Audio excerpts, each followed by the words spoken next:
Good afternoon, ladies and gentlemen. Mark McNabb with TopSpeed.com. This is the 2017 Alfa Romeo Giulia Quattrofolio.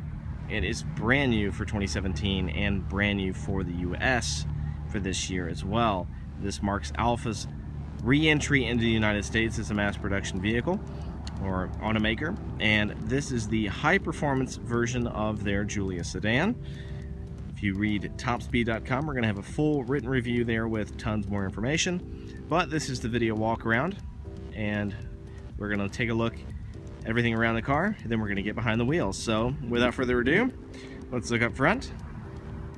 Up front, it has that very distinctive Alfa look, that V-style grille that has been kind of an icon for the brand for the better part of 90 years or so. It's got that distinctive logo as well. It looks really smart. Up front, you've got bi-xenon headlights with LED daytime running lights, some really huge aerodynamic stuff. So you've got some ductwork here for the intercoolers that cool the twin turbos. You've got brake ducts here that help cool the front Brembo rotors and pads. To unload this spoiler, it is carbon fiber. It is also the first and only active front aerodynamic piece on a sedan of this class, so that's kind of interesting. You've got some heat extractors here in the hood that help pull heat from the engine bay. A lot of heat is generated by the engine. Moving around to the side, you see those rather beautiful 19-inch wheels and really huge Brembo brakes. They are drilled rotors and vented, of course. I will say brake dust is an issue with this car. That is 1 week's worth of brake dust, but hey, you know what? That cleans up. Gives you an excuse to wash the car. Got some Pirelli P0 tires on it. That is the iconic Quattrofolio badge. Another heat extractor there. Side profile of the car is typical sedan, right? It's a long nose, tall greenhouse, short rear overhang. But you know, it just looks great from this angle, especially from the back. The greenhouse is a little taller than most in the class, which leads to really good headroom inside.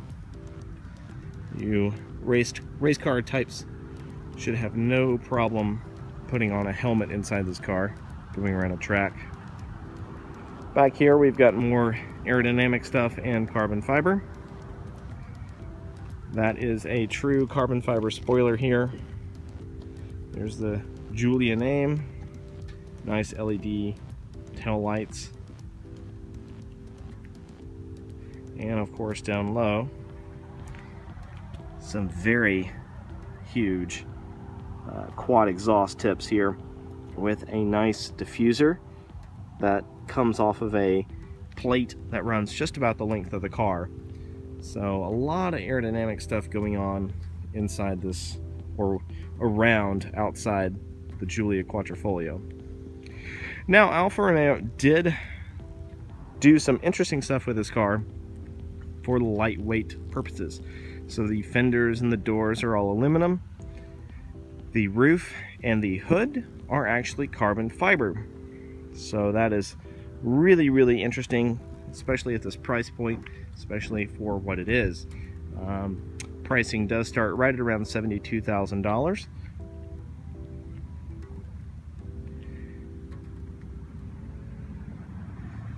Let's take a look under that hood. It does have keyless enter and go, so you can simply pull the door handle, it unlocks. There's the button to lock it.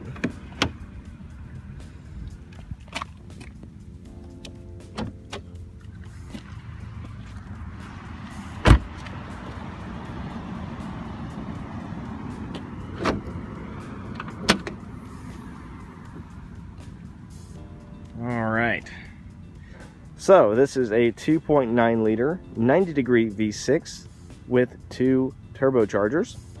It is Ferrari derived thanks to the partnership between Ferrari and Alfa Romeo.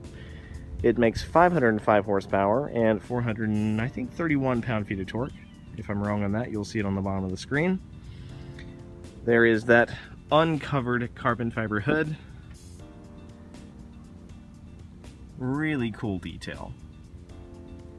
There's those heat extractors there. A lot of really just interesting stuff to look at under here.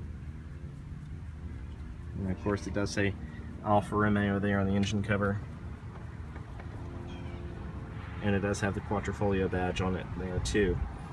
This is going to be the same engine that's going to go in the SUV version of this car as well. Except that one does come with all-wheel drive. This mates to a ZF 8-speed automatic and powers the rear wheels only. So let's take a look inside.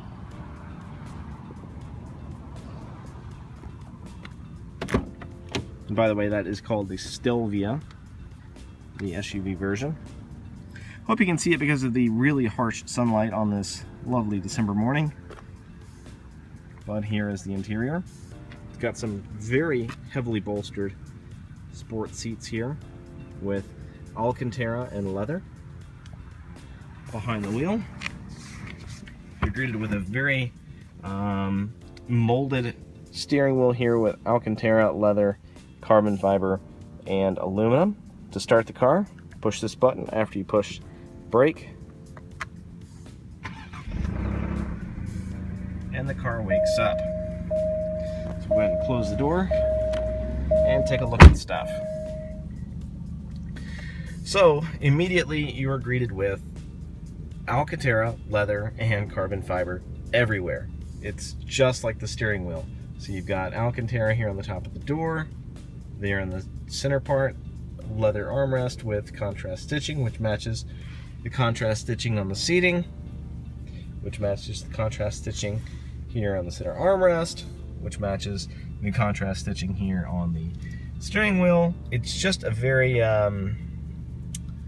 well, cohesive environment. Let's see if I can move the car.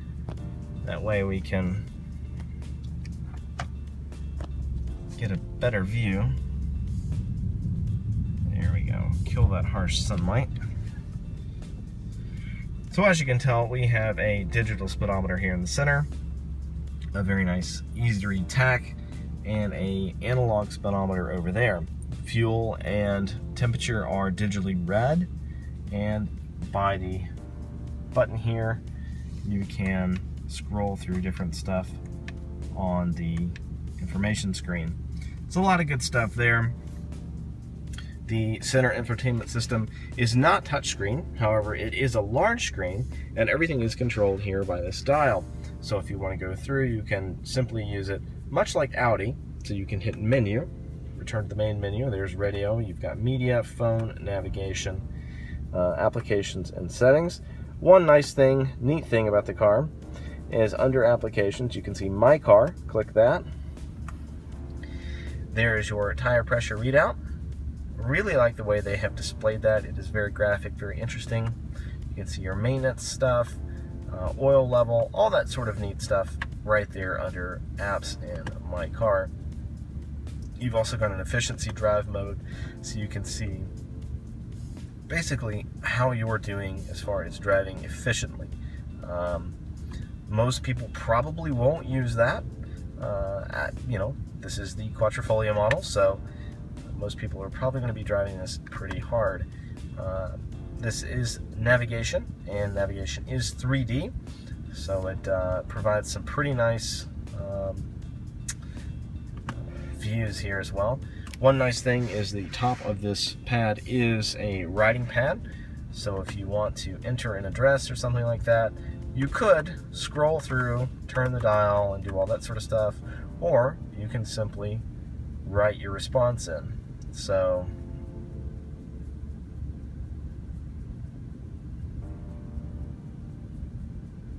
just like that, and it will tell you where to go. Different stuff. It does have Sirius XM, it does have AM FM. There is no CD, but who does that anymore? There is a USB port right down here for aux input and all that sort of stuff. If you really want aux input, there's another one down here, as well as another USB and a 12-volt power outlet.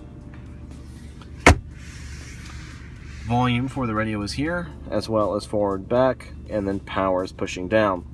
Now you may have noticed this little button here. That's important for this car. That is the DNA selector switch. Now, of course, DNA, deoxyribonucleic acid, if you remember in your chemistry and biology classes, but for here, it's very important because it means dynamic, normal, and advanced efficiency. Advanced efficiency, of course, means fuel savings, and as you can see as I turn the dial, it shows the different colors for the drivetrain. Kind of makes it look all-wheel drive, but it's not, it's just front-wheel drive. And you've got one more setting up top, race. And if you do that, there you're in race, but look at all this stuff over here. You've got ESP is off, lane departure, cruise control, all that sort of stuff is off. So that means if you are in race mode, you probably should be on the track and a professional driver, because there are no nannies to save you. Interesting thing here, if you turn out of race or back into race, you can actually, either in race or in dynamic, you can control the suspension.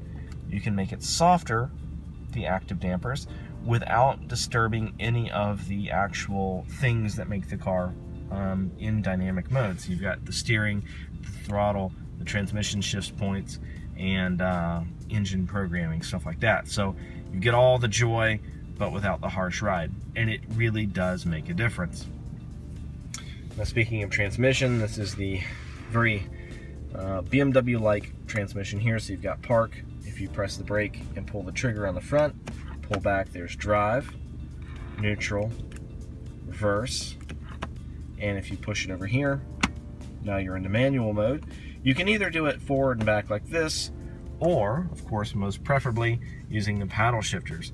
The paddle shifters work just amazingly, and look how huge they are. They go all the way from probably the 2 o'clock to 4 o'clock positions, or make that 10 o'clock and 8 o'clock on the steering wheel. So lots of room to hold the paddle shifters. I like that a lot. One interesting thing to note, though, is that the transmission does not have a sport mode per se. So you can't leave it in automatic mode and it in sport mode, so it's not holding gears longer and stuff like that. But oddly enough, if you pull it back, that's where sport mode should be, but it's just not there. So if you want to hold gears longer and all that sort of stuff, you got to do it in manual mode. You may be wondering where all the cup holders are. Well, nice little hidden compartment here with cup holders. That works pretty well. The only thing is, us Americans and our large drinks, if you get like the super size McDonald's or whatever like that, it starts hitting the buttons up here for the HVAC. So, small little thing there, but it's not really a big deal for your average size coffee mugs or anything like that. Now, as far as HVAC controls, you've got dual zone, you've got fan control speed here. It does have heated seats and a heated steering wheel. Both work very well at getting you very warm. You do have different controls as far as where the air comes out, so you can control that sort of stuff. And of course, defrost and all that sort of good stuff. So, there's carbon fiber there. All that sort of good stuff. Let's take a look at the back seats before we get started. One thing to note too, this car does have automatic start-stop, and to turn that off, you simply push that button right there. Automatic light control, so you've got off, automatic parking and lights on. If you leave it in auto, things are fine. And this button here, that is rear fog lights, so if you push that, the brake lights get brighter and stay on brighter for a longer amount of time. Small little cubby hole there as well for change or whatever else you want to store there as well. So, and some pretty nice bright pedals that are nice and covered.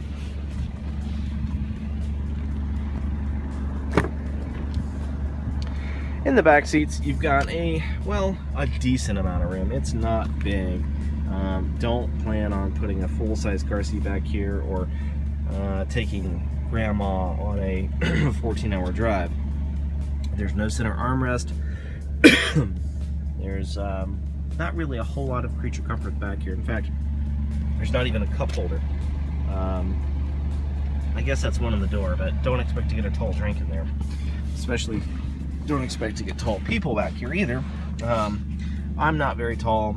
I'm right at about 5'6", and that's where my feet can go. Luckily, there are air vents back here. That's nice, and there's also a USB port here too. So, you know, and honestly, headroom is great. I've got plenty of that here thanks to the really tall roof. I do have grab handles, but for an extended trip, this probably would be kind of old after a while. And there's a good overview of the dash. Just a really pretty design. I like the way that Alfa did that a lot. It just looks really smart, really high-tech. Just an overall nice design. So let's get behind the wheel and see what this car is really all about.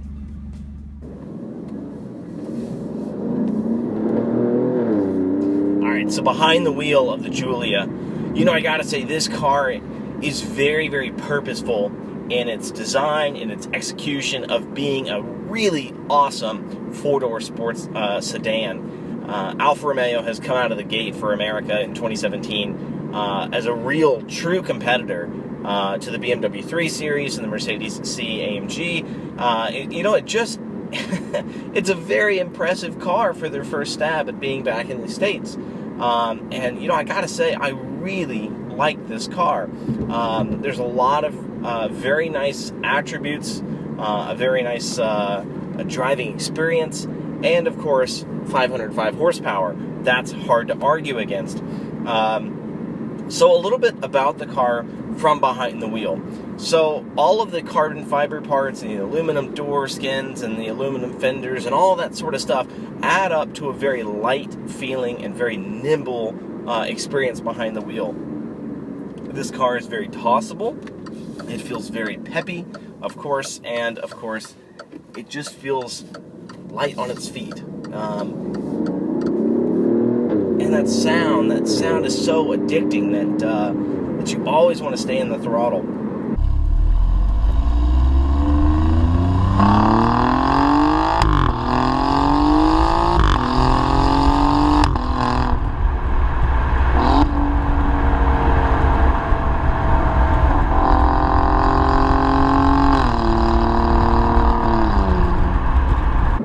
The steering is very, very precise. There's zero on-center deadness or vagueness. The steering is very responsive back into your hands. You can feel what the road is doing at just about all times, even in the normal mode or advanced efficiency modes of the DNA system. It's just a very precise driving experience. One of the things I really enjoy too is that even though I'm in dynamic mode, I can put the suspension into comfort mode. When I do that, I still get all of the great driving characteristics, but the suspension is not quite so hard.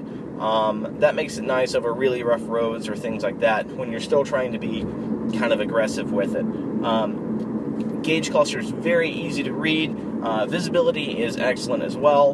And you know, the seating position here with these bolstered seats, very fantastic as far as side support and everything like that. So you feel as one with the sedan, as cheesy as that sounds. It really is true. It works very well. And I like the bolsters are adjustable as well. So that's very nice. So as far as power, you know, you've got that 2.9 liter V6 twin turbo, making 505 horsepower, 431 pound-feet of torque. But the delivery on that is just fantastic. ZF 8-speed automatic transmission with very huge paddle shifters here. When in dynamic mode, the thing shifts extremely quickly and is rather nice to operate. It's just a good experience overall. With it being rear-wheel drive, you do get quite a bit of rear play. It's very tail-happy. In dynamic mode, traction control is still enabled, which saves you. That is very good. However, in race mode, You don't want to do that on the street because traction control turns completely off. I wish there was more of a kind of a gradual step down with that, but you know, it is what it is. So you've got race and dynamic, leave it in dynamic for on the street. So the steering is good, like I said. Braking is good, although it is very touchy because it's got a very, very short throw with the pedal. If you go on to topspeed.com, I've written a short little snippet about that. It's only 1.5 inches travel in the pedal. And at higher speeds, it's fine, but around town, you start getting a little bit of kind of herky-jerkiness because it's so hard to modulate that brake pedal. That's not a major complaint, but it is something to note that around town, even in normal or advanced efficiency modes, you are going to get just a little bit of kind of head-bobbing motions. Anyway, the car is usable, too, as a car. So not only does it lap the Nürburgring in 7 minutes and 32 seconds, but it can also double as your everyday family sedan. So you can take the kids to school, you can pick up groceries, there's enough room in the trunk for luggage.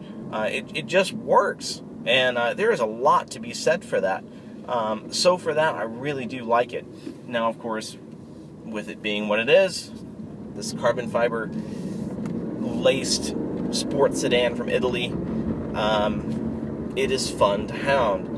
Of course, you can slap it into manual mode, downshift a couple times,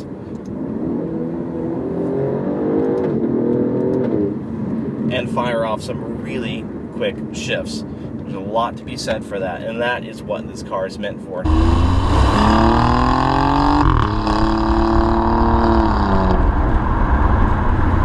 So guys, make sure to read the rest of the full written review on topspeed.com. There's going to be a whole lot of information there, a whole lot more photos, all that sort of stuff that you guys love to look at. Let me know what you think in the comment section, whether you think this is a true competitor to the 3 Series, whether you look at this, maybe the 3 Series, or maybe that AMG C-Class. There's a lot of good stuff in this segment. So, you know, the Alfa has its work cut out on whether it's going to be a very successful car. But my initial impressions on this car for the week I've had it are very, very good. I think they've got a very hot competitor on their hands, and I think that they're going to sell a whole lot of these. So guys, take it easy, have a great week, and happy motoring.